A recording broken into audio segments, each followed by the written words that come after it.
Aujourd'hui est la fête sainte et bénie du jour de la résurrection. Il y a 2000 ans, Jésus a célébré la Pâque et est mort sur la croix lors de la fête des pains sans levain. Il est ressuscité le 3e jour parmi ceux qui étaient morts. Le jour où Jésus a montré à l'humanité ce miracle incroyable sans précédent était le jour de la résurrection.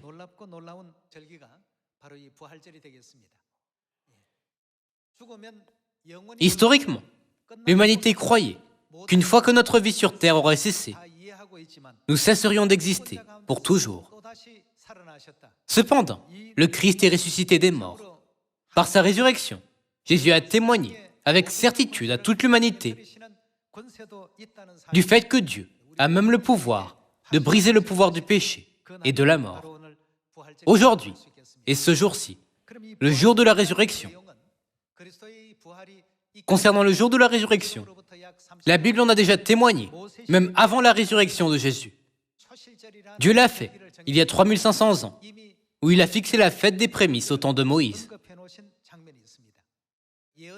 Aujourd'hui, comprenons la signification profonde et la volonté de Dieu accomplie par cette fête. En regardant la prophétie dans l'Ancien Testament et son accomplissement dans le Nouveau Testament, voyons Lévitique, chapitre 23, verset 9.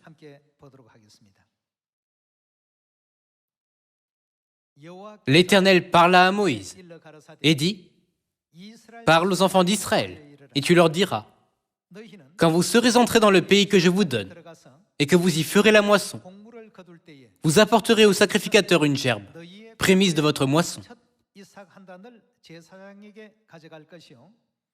Il agitera de côté et d'autre la gerbe devant l'Éternel, afin qu'elle soit agréée. Le sacrificateur l'agitera de côté et d'autre, le lendemain du sabbat.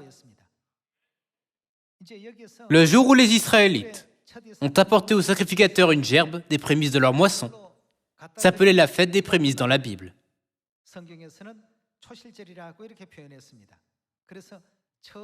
Puisqu'ils devaient offrir une gerbe des prémices, les premiers fruits, ce jour s'appelait la fête des prémices.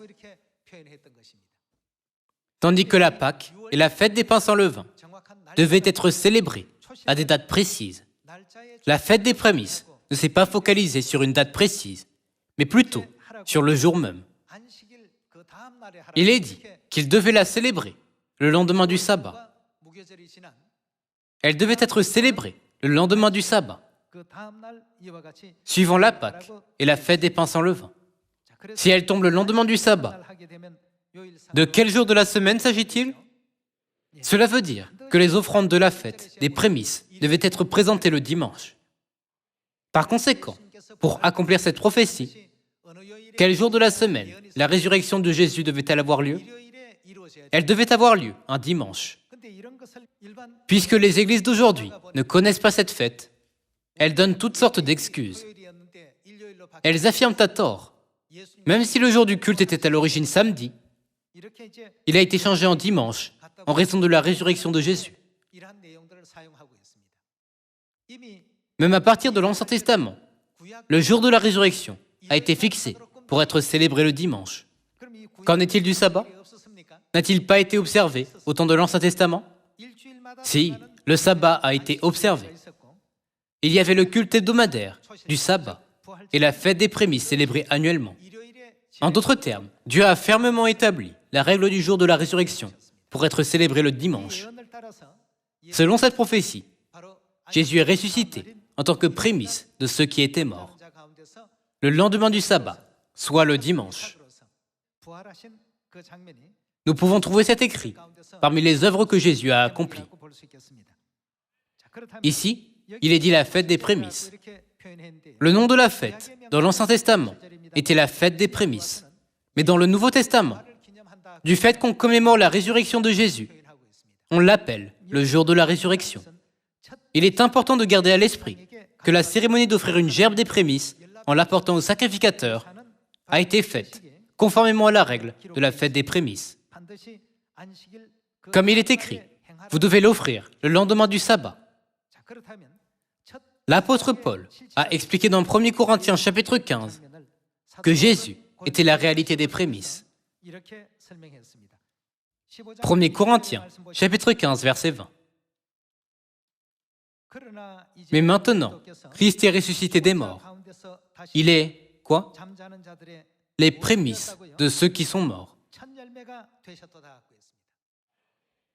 Lorsque nous regardons la signification du nom de la fête, les prémices signifient les premiers fruits. Dans l'Ancien Testament, ne pouvons-nous pas voir que toutes les règles des fêtes écrites dans la loi de Moïse étaient en fait des prophéties que Christ devait accomplir dans le Nouveau Testament? Jésus est ressuscité en tant que prémisse de ceux qui étaient morts.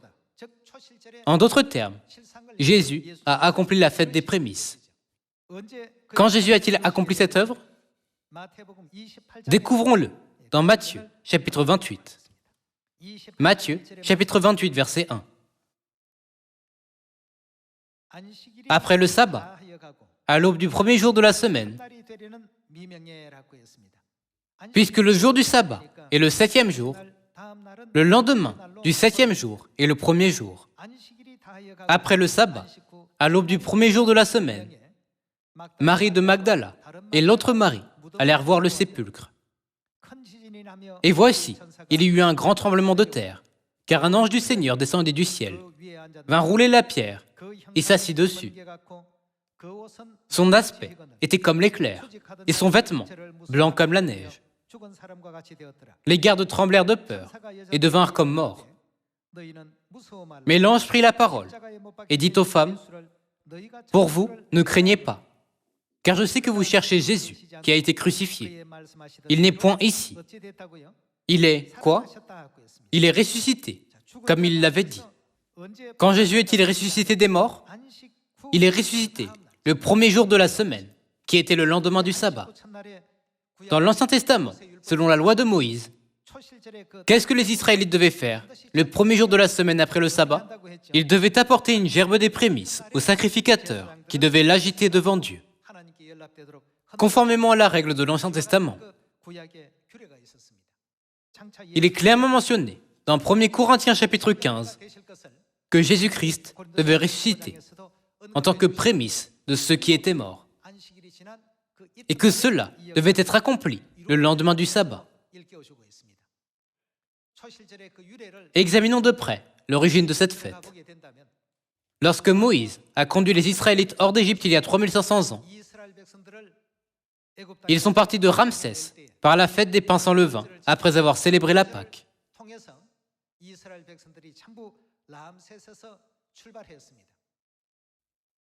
Cependant, Pharaon, roi d'Égypte, qui avait libéré les Israélites, a changé d'avis et a donné l'ordre de capturer les Israélites et de les ramener en Égypte. Donc, l'armée égyptienne a commencé à les poursuivre. De plus, la mer Rouge les a bloqués.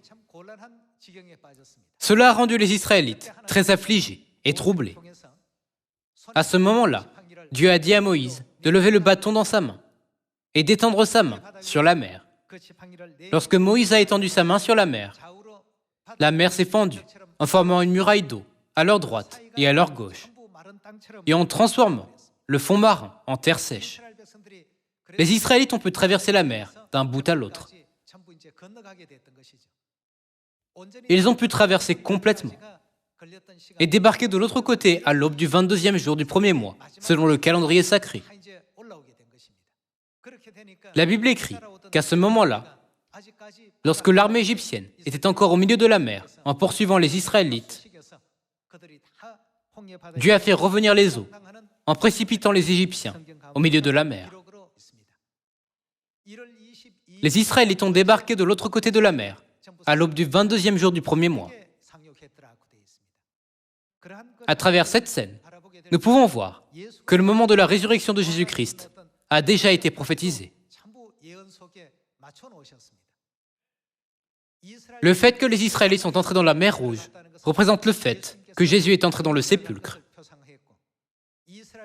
Et le débarquement des Israélites de l'autre côté de la mer représente la résurrection de Jésus.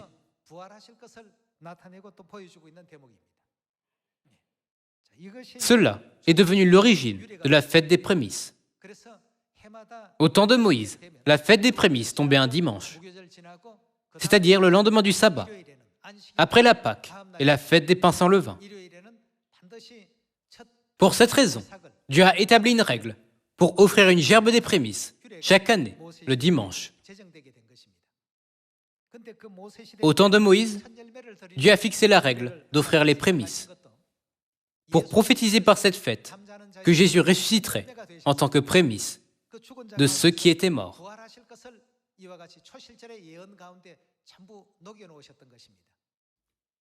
D'après cela, quand la résurrection de Jésus devait-elle avoir lieu?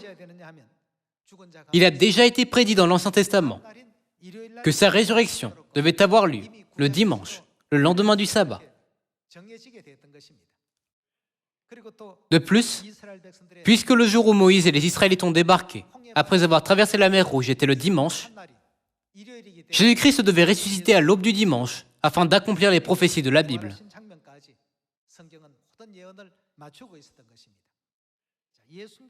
Comme Jésus est ressuscité des morts, les saints qui étaient morts sont ressuscités et sont entrés dans la ville sainte, en apparaissant à un grand nombre de personnes. Confirmons cela dans Matthieu chapitre 27. Voyons le verset 51. Et voici, le voile du temple se déchira en deux, depuis le haut jusqu'en bas. La terre trembla, les rochers se fendirent, les sépulcres s'ouvrirent, et plusieurs corps des saints qui étaient morts ressuscitèrent. Étant sortis des sépulcres, après la résurrection de Jésus, ils entrèrent dans la ville sainte et apparurent à un grand nombre de personnes. Jésus est ressuscité en tant que prémisse de ceux qui étaient morts.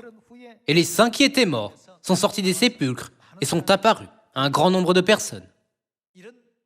À travers ces versets, nous pouvons voir que les prophéties sur la fête des prémices dans l'Ancien Testament ont été accomplies une par une.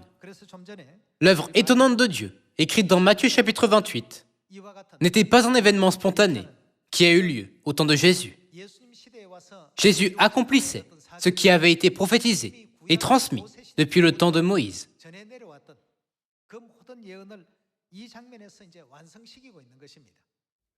Cela a été accompli le lendemain du sabbat, qui était dimanche.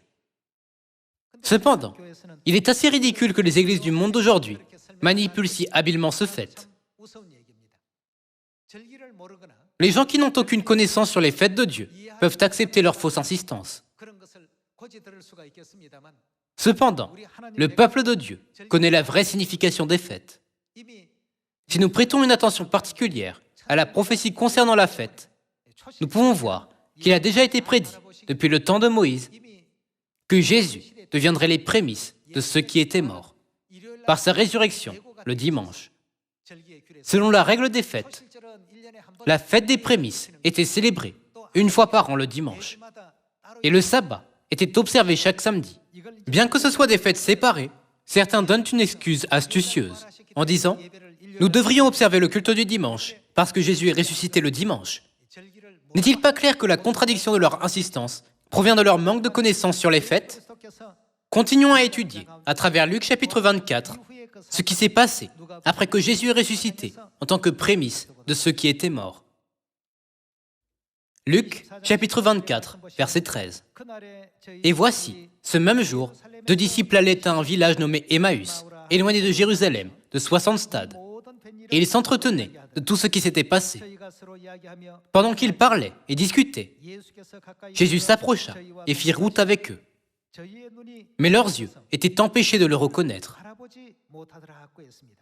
C'était un événement qui a eu lieu le dimanche où Jésus est ressuscité. Continuons avec le verset 17. Il leur dit, « De quoi vous entretenez-vous en marchant ?» Et ils s'arrêtèrent, l'air attristés. L'un d'eux, nommé Cléopas, lui répondit, « Es-tu le seul qui, séjournant à Jérusalem, ne sache pas ce qui y est arrivé ces jours-ci » Quoi, leur dit-il. Et ils lui répondirent, « Ce qui est arrivé au sujet de Jésus de Nazareth, qui était un prophète puissant en œuvre et en parole devant Dieu et devant tout le peuple, et comment les principaux sacrificateurs et nos magistrats l'ont livré pour le faire condamner à mort et l'ont crucifié. Nous espérions que ce serait lui qui délivrerait Israël. Mais avec tout cela, voici le troisième jour que ces choses se sont passées. Il est vrai que quelques femmes d'entre nous ont fort étonnés, s'étant rendues de grand matin au sépulcre et n'ayant pas trouvé son corps.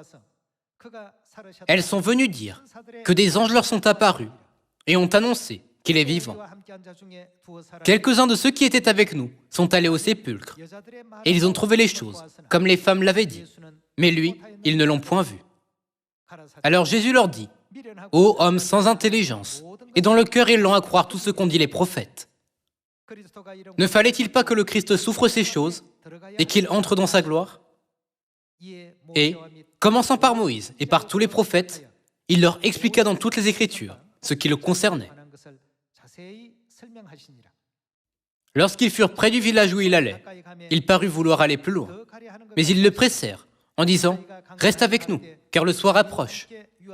Le jour est sur son déclin. » Et il entra pour rester avec eux. Pendant qu'il était à table avec eux, il prit le pain et, après avoir rendu grâce, il le rompit et le leur donna. Alors, leurs yeux s'ouvrirent et ils le reconnurent, mais il disparut de devant eux. Il y a une cérémonie extrêmement importante qui fait partie du jour de la résurrection. C'est la cérémonie de rompre le pain.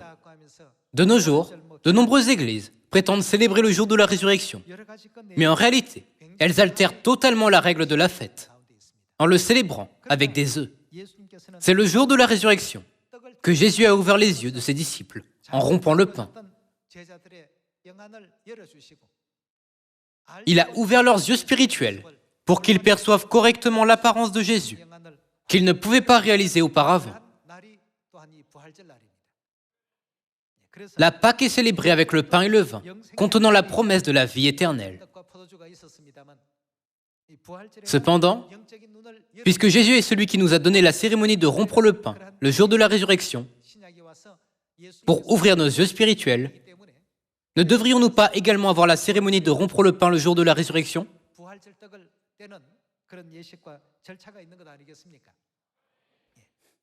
Pourtant, les églises dans le monde entier gardent la pratique non biblique de manger des œufs.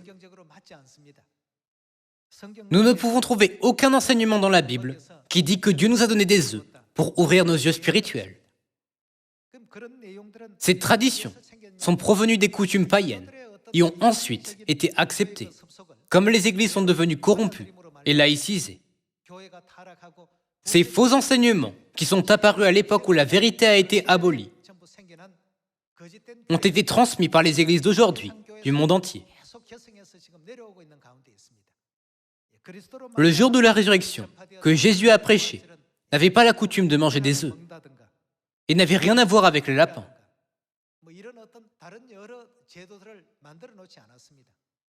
La scène où Jésus a rompu le pain avec ses 2 disciples, qui étaient en route vers Emmaüs pour ouvrir leurs yeux spirituels,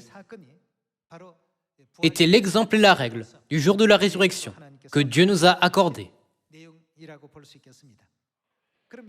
N'est-il pas également mentionné dans Genèse chapitre 3 qu'en mangeant quelque chose, les yeux des gens se sont ouverts? Lorsqu'Adam et Ève ont mangé de l'arbre de la connaissance du bien et du mal, leurs yeux se sont ouverts pour reconnaître le péché.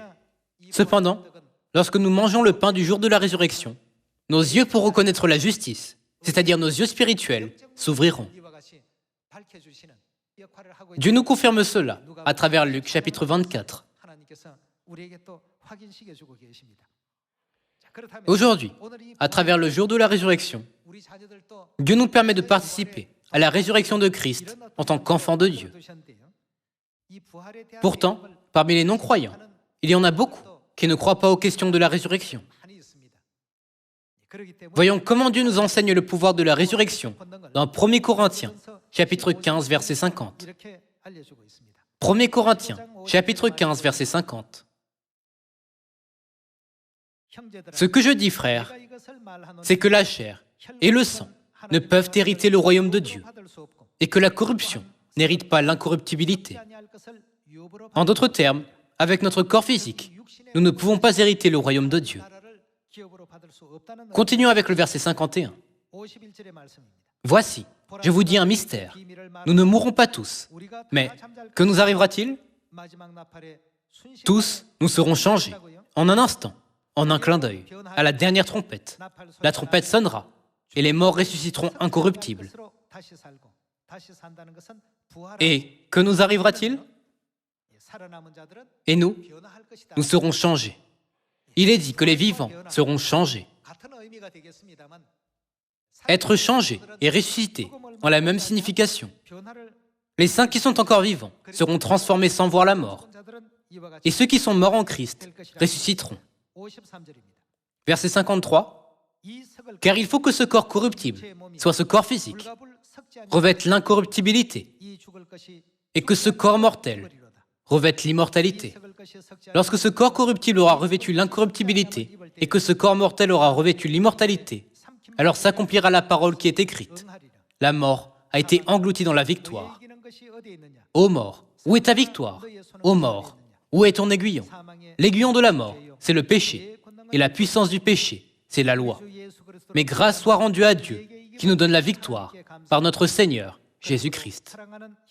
Ainsi, mes frères bien-aimés, soyez fermes, inébranlables, travaillant de mieux en mieux à l'œuvre du Seigneur, sachant que votre travail ne sera pas vain dans le Seigneur. Jésus-Christ s'est revêtu de la chair et est ressuscité des morts. Avec son corps, nouvellement ressuscité, il est apparu à ses disciples et a mangé avec eux. Il est apparu et s'est tenu devant eux, même si la porte était bien verrouillée. Comme Jésus s'est revêtu d'un corps, non confiné ou limité par le temps et l'espace, nous serons également changés complètement et revêtus de ce même corps. Ne ressusciterons-nous pas tous et ne serons-nous pas tous changés? Passons au verset 35 et apprenons-en un peu plus au sujet de la résurrection. 1 Corinthiens, chapitre 15, verset 35. Mais quelqu'un dira, comment les morts ressuscitent-ils? Et avec quel corps viennent-ils? Insensé, ce que tu sèmes ne reprend point vie s'il ne meurt. Et ce que tu sèmes, ce n'est pas le corps qui naîtra, c'est un simple grain, de blé peut-être, ou d'une autre semence. Puis, Dieu lui donne un corps comme il lui plaît. Et à chaque semence, il donne un corps qui lui est propre. Toute chair n'est pas la même chair, mais autre est la chair des hommes, autre celle des quadrupèdes, autre celle des oiseaux, autre celle des poissons. Il y a aussi des corps célestes et des corps terrestres. Mais autre est l'éclat des corps célestes, autre celui des corps terrestres. Autre est l'éclat du soleil, autre l'éclat de la lune, et autre l'éclat des étoiles. Même une étoile diffère en éclat d'une autre étoile. Ainsi en est-il de la résurrection des morts. Le corps est semé corruptible, il ressuscite incorruptible. Il est semé méprisable, il ressuscite glorieux. Il est semé infirme, il ressuscite plein de force. Il est semé corps naturel, il ressuscite corps spirituel. S'il y a un corps naturel, il y a aussi un corps spirituel. Dieu nous a enseigné, au moyen de la scène de la résurrection de Jésus, à travers 1 Corinthiens chapitre 15, que nous serons changés le jour où il viendra. Nous ne serons pas changés en corps terrestre et corruptible, mais en corps spirituel, pour être avec Dieu dans le ciel et jouir de la vie éternelle et des bénédictions, pour toujours et à jamais. Ne devrions-nous pas toujours garder fermement cette espérance? Voyons un verset de plus dans 1 Thessaloniciens. 1 Thessaloniciens, chapitre 4, verset 14. Car si nous croyons que Jésus est mort et qu'il est ressuscité, croyons aussi que Dieu ramènera par Jésus et avec lui ceux qui sont décédés. Il est écrit que Dieu ramènera par Jésus et avec lui ceux qui sont décédés. Comment les ramènera-t-il? En les ressuscitant, il les ramènera. Voici, en effet, ce que nous vous déclarons d'après la parole du Seigneur. Nous, les vivants, restés pour l'avènement du Seigneur, nous ne devancerons pas ceux qui sont décédés. Car le Seigneur lui-même a un signal donné, à la voix d'un archange, et au son de la trompette de Dieu, descendra du ciel. Et les morts en Christ feront quoi? Ressusciteront, premièrement. Verset 17. Ensuite, nous les vivants, qui serons restés, nous serons tous ensemble enlevés avec eux sur des nuées, à la rencontre du Seigneur dans les airs. Et ainsi, nous serons toujours avec le Seigneur. Consolez-vous donc les uns les autres par ces paroles. Être enlevé dans les airs ne veut-il pas dire que Dieu nous changera sûrement? Il est mentionné qu'au moment de la résurrection et de la transformation, notre corps corruptible sera changé en corps incorruptible. Avant de terminer, voyons un verset de plus pour trouver comment nous serons changés. Matthieu, chapitre 22, verset 30. Car, à la résurrection, les hommes ne prendront point de femmes, ni les femmes de mari, mais ils seront comme les anges de Dieu dans le ciel. À la résurrection, nous serons changés en un corps semblable aux anges. Pour restaurer notre apparence angélique, Dieu nous a conduits à la vérité et à Sion, afin que nous puissions célébrer la Pâque, la fête des pains sans levain et la fête des prémices, le jour de la résurrection. Aujourd'hui est le jour où nous rompons le pain, selon les enseignements de la Bible. J'espère que ce sera un jour de la résurrection gracieux, qui ouvrira nos yeux spirituels encore plus, afin que toutes les âmes qui dorment puissent être réveillées. Ayons une grande espérance pour le royaume éternel des cieux. Aujourd'hui est le jour où Dieu a brisé la puissance de la mort et des ténèbres et toute la négativité qui appartient à ce monde. À travers ce jour, Dieu nous a réveillés et sauvés, nous, ses enfants, qui étions enchaînés par la mort et le séjour des morts. Donc, je demande à tous les membres de la famille de Sion de célébrer plus gracieusement ce jour de la résurrection, afin que nous puissions recevoir de grandes bénédictions de Dieu. En espérant que vous avez reçu beaucoup de grâce par ces paroles, j'aimerais conclure ce sermon. Merci beaucoup.